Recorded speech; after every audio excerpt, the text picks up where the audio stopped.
la méthode que j'emploie, c'est une méthode, tout à l'heure je te disais que c'est une méthode empirique, c'est une méthode qui fonctionne, parce que j'y ai goûté, moi-même, je l'ai expérimenté, et les résultats sont bons.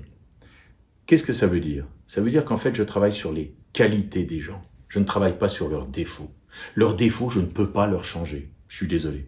En revanche, chacun a des qualités qu'il ne développe pas, qu'il ne travaille pas.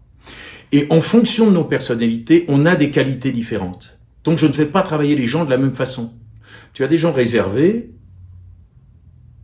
mais qui te donnent une impression de solidité, qui rassurent. Eh ben, c'est sur ce bouton-là qu'il va falloir appuyer. Il va falloir peut-être aussi leur rajouter un peu d'épices, un peu de piment, de façon à ce que ce côté rassurant soit bien mis en valeur. Et puis tu as des gens qui vont être beaucoup plus volubiles, qui vont être beaucoup plus péchus, etc. Ces gens-là, il va falloir également les faire travailler sur leur dynamisme, sur leur charisme, sur leur ce côté j'ai envie de vous convaincre, mais en même temps, je vais parfois les contenir.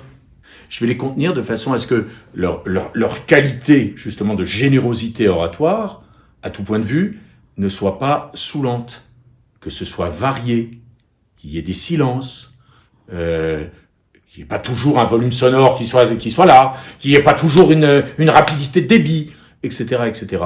Donc, c'est la variété aussi qui fait un bon orateur. On ne doit pas parler toujours à la même vitesse. On ne doit pas parler toujours au même volume. C'est la vie, c'est-à-dire la variété qui constitue la qualité d'un orateur, en fait.